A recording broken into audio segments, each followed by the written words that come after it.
Malware vulnerability. In this context, and throughout, what is called the system under attack may be anything from a single application, through a complete computer and operating system, to a large network. Various factors make a system more vulnerable to malware. Security defects in software. Malware exploits security defects, security bugs or vulnerabilities, in the design of the operating system, in applications, such as browsers. For example, older versions of Microsoft Internet Explorer are supported by Windows XP, or in vulnerable versions of browser plugins such as Adobe Flash Player, Adobe Acrobat or Reader, or Java SE. Sometimes even installing new versions of such plugins does not automatically uninstall old versions. Security advisories from plugin providers announce security-related updates.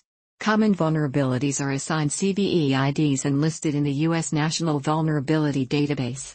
Secunia PSI is an example of software, free for personal use, that will check a PC for vulnerable out-of-date software, and attempt to update it.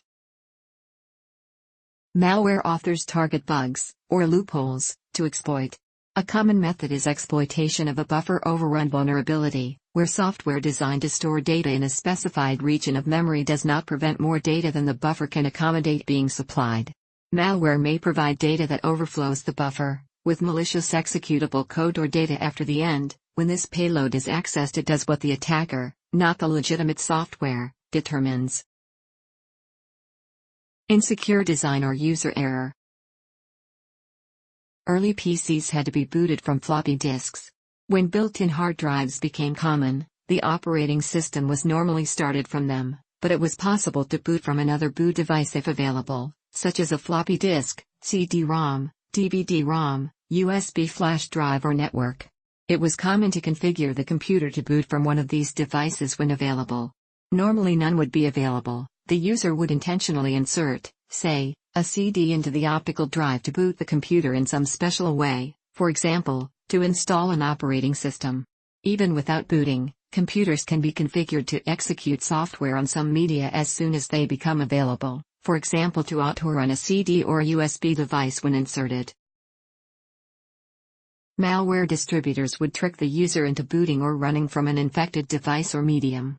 For example, a virus could make an infected computer add auto-runnable code to any USB stick plugged into it.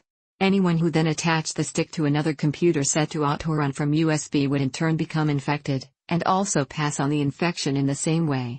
More generally, any device that plugs into a USB port, even lights, fans, speakers, toys, or peripherals such as a digital microscope, can be used to spread malware. Devices can be infected during manufacturing or supply if quality control is inadequate. This form of infection can largely be avoided by setting up computers by default to boot from the internal hard drive, if available, and not to auto-run from devices. Intentional booting from another device is always possible by pressing certain keys during boot.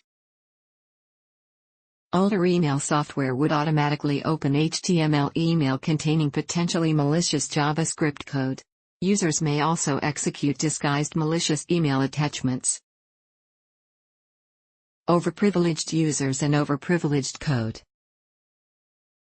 In computing, privilege refers to how much a user or program is allowed to modify a system. In poorly designed computer systems, both users and programs can be assigned more privileges than they should be, and malware can take advantage of this. The two ways that malware does this is through overprivileged users and overprivileged code. Some systems allow all users to modify their internal structures, and such users today would be considered overprivileged users. This was the standard operating procedure for early microcomputer and home computer systems, where there was no distinction between an administrator or root, and a regular user of the system.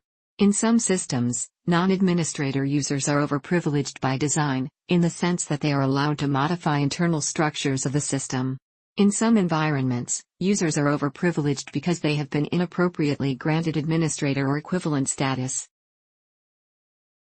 Some systems allow code executed by a user to access all rights of that user, which is known as overprivileged code. This was also standard operating procedure for early microcomputer and home computer systems. Malware, running as overprivileged code, can use this privilege to subvert the system. Almost all currently popular operating systems, and also many scripting applications, allow code too many privileges, usually in the sense that when a user executes code, the system allows the code all rights of that user.